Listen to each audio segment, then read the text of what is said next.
दोस्तों, दुनिया के सबसे टेंस रीजन मिडिल ईस्ट में ऑलरेडी वॉर का माहौल बना हुआ है और इसी बीच एक पावरफुल स्टेटमेंट आता है। ईरान के फॉरेन मिनिस्टर सीधा कह देते हैं हम कोई नेगोशिएशन प्लान नहीं कर रहे हैं वॉर खत्म करने के लिए, यानी क्लियर सिग्नल है ये कन्फ्लिक्ट रुकने वाला नहीं है। और दूसरी साइड पर अमेरिका के अंदर ही पैनिक बढ़ने लगा है। कुछ लीडर्स खुल के कह रहे हैं अगर ये वॉर एस्केलेट हुआ तो यूएस ट्रूप्स ग्राउंड पर उतारने पड़ सकते हैं और यही वो मोमेंट है जहां से सिचुएशन डेंजरस जोन में एंटर करती है। सबसे पहले समझते हैं आखिर ये सिचुएशन बनी कैसे। अगर आप इस पूरे क्राइसिस को समझना चाहते हो तो थोड़ा पीछे जाना पड़ेगा। ईरान और अमेरिका का कॉन्फ्लिक्ट आज का नहीं है। 1979 के इस्लामिक रिवॉल्यूशन के बाद से ही ईरान ने अपनी फॉरेन पॉलिसी एक क्लियर लाइन पर रखी, नो वेस्टर्न डोमिनेंस। तब से लेकर आज तक ईरान ने अपनी स्ट्रेटेजी बिल्ड की, डायरेक्ट वॉर नहीं, proxy influence. Iraq, Syria, Lebanon, Yemen, हर जगह ईरान का डायरेक्ट नेटवर्क है और इसी वजह से अमेरिका और उसके अलाइज हमेशा ईरान को एक चैलेंज के रूप में देखते रहे। लेकिन आज जो सिचुएशन बनी है वो थोड़ी अलग है। अब ये सिर्फ प्रॉक्सी वॉर नहीं रहा, ये डायरेक्ट कन्फ्रंटेशन की एज पर आ गया है। अब जो लेटेस्ट डेवलपमेंट्स आए हैं वो और भी ज्यादा सीरियस है।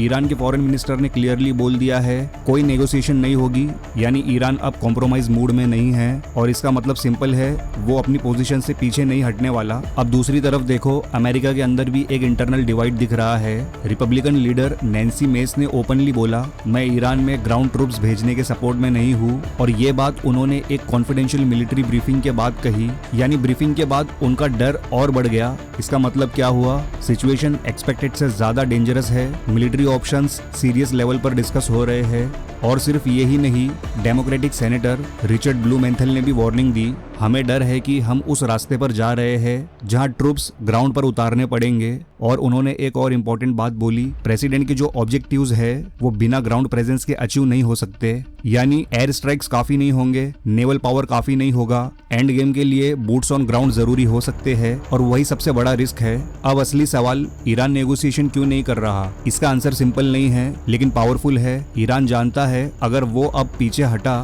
तो उसकी रीजनल क्रेडिबिलिटी खत्म हो जाएगी। मिडिल ईस्ट में ईरान की पावर सिर्फ मिसाइल्स या आर्मी से नहीं है, उसकी रेपुटेशन से है, उसकी रेजिस्टेंस इमेज से है। अगर ईरान अब कॉम्प्रोमाइज करता है तो उसके अलाइज हिजबुल्लाह, होतीज, मिलिशियाज सब वीक पड़ जाएंगे। इसलिए ईरान का डिसीजन क्लियर है, प्रेशर में झुकना नहीं है। अब अमेरिका की स्ट्रेटेजी समझते हैं। अमेरिका ओपनली वॉर नहीं चाहता, आखिर क्यों? इराक वॉर का ट्रॉमा अभी भी फ्रेश है, अफगानिस्तान का एग्जिट ऑलरेडी एम्बैरेसिंग रहा, पब्लिक सपोर्ट लो है, लेकिन अमेरिका अपने ऑब्जेक्टिव्स भी छोड़ नहीं सकता। ईरान के न्यूक्लियर एम्बिशंस, मिडिल ईस्ट में इन्फ्लुएंस, इजराइल की सिक्योरिटी, ये सब स्टेक्स इतने बड़े हैं कि अमेरिका इग्नोर नहीं कर सकता, यानी अमेरिका फंसा हुआ है। अब सबसे क्रिटिकल पॉइंट यही है, ग्राउंड ट्रूप्स। हिस्ट्री क्या कहती है? इराक वॉर 20 साल का मैस, अफगानिस्तान एंडलेस कॉन्फ्लिक्ट और ईरान इराक या अफगानिस्तान जैसा नहीं है।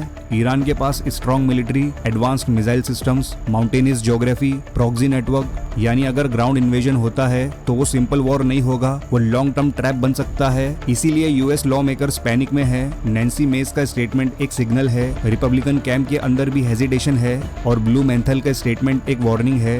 डेमोक्रेट्स भी डिवाइडेड है, यानी पॉलिटिकल यूनिटी मिसिंग है, स्ट्रेटेजी क्लियर नहीं है, रिस्क हाई है।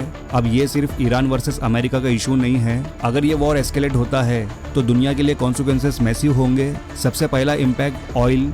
स्ट्रेट ऑफ हॉर्मज दुनिया का सबसे इंपॉर्टेंट ऑयल चोक पॉइंट है। अगर ईरान ने इसे कंप्लीटली डिसरप्ट किया, ऑयल सप्लाई भयंकर हिट होगी, प्राइसेस स्काई रॉकेट करेंगे। दूसरा इम्पैक्ट, ग्लोबल अलायंसेस। रशिया और चाइना ऑलरेडी ईरान के क्लोज है। अगर वॉर बढ़ता है, ये कंट्रीज इनडायरेक्टली या डिप्लोमेटिकली ईरान को सपोर्ट कर सकते हैं, यानी कॉन्फ्लिक्ट ग्लोबल शेप ले सकता है। तीसरा impact, regional instability. Israel, Saudi Arabia, UAE सब इस कॉन्फ्लिक्ट में ड्रैग हो सकते हैं और फिर ये एक full scale middle east war बन सकता है। लेकिन यहाँ एक और लेयर है जो आम लोग इग्नोर कर देते हैं। मॉडर्न वॉरफेयर सिर्फ बैटलफील्ड पर नहीं लड़ी जाती, सिस्टम के अंदर लड़ी जाती है। आज के टाइम पर ईरान की स्ट्रेटेजी सिर्फ मिसाइल्स तक लिमिटेड नहीं है। Cyber warfare, drone warfare, economic disruption. Iran ने पिछले कुछ सालों में अपनी एसिमेट्रिक वॉरफेयर कैपेबिलिटी इतनी स्ट्रॉन्ग बना ली है कि वो डायरेक्ट वॉर के बिना भी प्रेशर क्रिएट कर सकता है। एग्जाम्पल समझो, अगर ईरान डायरेक्ट अमेरिका पर अटैक नहीं भी करता, फिर भी वो गल्फ रीजन के ऑयल इंफ्रास्ट्रक्चर को टारगेट करके पूरी ग्लोबल इकोनॉमी को हिला सकता है और इसी वजह से गल्फ कंट्रीज भी डायरेक्टली वॉर ज्वाइन करने से डरते हैं। उन्हें पता है ईरान ज्योग्राफिकली उनके बिल्कुल पास है, रिटेलिएशन सबसे पहले उन पर ही आएगा, इसलिए वो एक साइलेंट बैलेंसिंग गेम खेल रहे हैं, ना ओपनली अमेरिका के साथ फुल वॉर में जाना चाहते हैं, ना ईरान को डायरेक्टली चैलेंज करना चाहते हैं। और ये जो साइलेंट टेंशन है यही सबसे डेंजरस होता है, क्योंकि जब सब कंट्रीज ओपनली वॉर नहीं करते लेकिन सीक्रेटली प्रिपेयर करते रहते हैं तो एक छोटी सी स्पार्क भी बड़ा एक्सप्लोजन बन सकती है। और आज मिडिल ईस्ट एग्जैक्टली उसी स्टेज पर खड़ा है। और यहाँ एक और डेंजरस चीज चल रही है, डिसीजन मेकिंग का प्रेशर। अमेरिका के पॉलिसी मेकर्स एक डिलेमा में फंसे हुए हैं। अगर वो स्ट्रॉन्ग रिस्पॉन्स देते हैं तो वॉर एस्केलेट हो सकता है, और अगर वो वीक रिस्पॉन्स देते हैं तो उनकी ग्लोबल इमेज डैमेज हो सकती है। दूसरी तरफ ईरान भी कैलकुलेटेड गेम खेल रहा है। वो डायरेक्ट फुल स्केल वॉर नहीं चाहता, लेकिन वो अपनी डिटरेंस पावर दिखाना चाहता है। यानी दोनों तरफ एक साइकोलॉजिकल वॉर चल रहा है, जहां हर मूव केयरफुली कैलकुलेट किया जा रहा है। लेकिन प्रॉब्लम यही है, हिस्ट्री ने बार बार दिखाया है कि जब प्रेशर एक्सट्रीम लेवल पर पहुंचता है तो डिसीजंस लॉजिकल नहीं इमोशनल हो जाते हैं। और वही मोमेंट होता है जब वॉर्स कंट्रोल के बाहर चले जाते हैं। अब सबसे इंपॉर्टेंट सवाल, इंडिया पर इसका क्या असर होगा। इंडिया के लिए ईरान सिर्फ एक कंट्री नहीं है, energy partner, strategic location, Chabahar port access. अगर ईरान अनस्टेबल होता है, इंडिया का ट्रेड इंपैक्ट होगा, ऑयल प्राइसेस इंडिया में बढ़ेंगे, इन्फ्लेशन प्रेशर बढ़ेगा। और अगर स्ट्रेट ऑफ हॉर्मज ब्लॉक होता है, इंडिया की एनर्जी सिक्योरिटी डायरेक्टली हिट होगी। इसलिए इंडिया के लिए कंफ्लिक्ट एक्सट्रीमली सेंसिटिव है। इंडिया को बैलेंस मेंटेन करना पड़ेगा, अमेरिका के साथ रिलेशंस, ईरान के साथ कनेक्टिविटी, यानी एक डेलिकेट डिप्लोमेटिक गेम। अब जो करंट सिचुएशन है वो एक डेंजरस एज पर खड़ी है। ईरान नेगोशिएशन नहीं करेगा, अमेरिका क्लियर स्ट्रेटेजी के बिना प्रेशर में है, लॉ मेकर्स डिवाइडेड है, और सबसे बड़ा फैक्टर मिस कैलकुलेशन। अगर एक गलत स्टेप हुआ, एक भी मिसाइल रॉन्ग टारगेट पर गिर गया, एक भी रिटेलिएशन ओवर रिएक्ट हो गया, तो सिचुएशन इंस्टेंटली एक्सप्लोड हो सकती है। अब फ्यूचर के 3 पॉसिबल सिनारियो समझते हैं। Scenario 1, controlled escalation, limited strikes, limited response, situation manageable रहे। Scenario 2, proxy expansion, war direct नहीं लेकिन प्रॉक्सीज के थ्रू स्प्रेड हो जाए। Scenario 3, full scale conflict, US troops ground पर, ईरान फुल रेजिस्टेंस और फिर एक लॉन्ग वॉर। और सबसे डेंजरस सिनारियो ये लास्ट वाला है। इस पूरी स्टोरी का कोर क्या है? ये सिर्फ वॉर नहीं है, ये पावर और परसेप्शन का गेम है। ईरान के लिए इमेज ऑफ रेजिस्टेंस सबसे इंपॉर्टेंट है, अमेरिका के लिए ग्लोबल डोमिनेंस और कंट्रोल इंपॉर्टेंट है, और बीच में पूरी दुनिया फंसी हुई है। आज ईरान ने एक लाइन ड्रॉ कर दी है, नो नेगोशिएशन, और अमेरिका के अंदर ही आवाज उठ रही है, ग्राउंड वॉर से बचना होगा। यानी दोनों साइड्स अपनी जगह पर खड़े हैं, और जब दोनों साइड्स झुकने को रेडी नहीं होते तो हिस्ट्री क्या कहती है?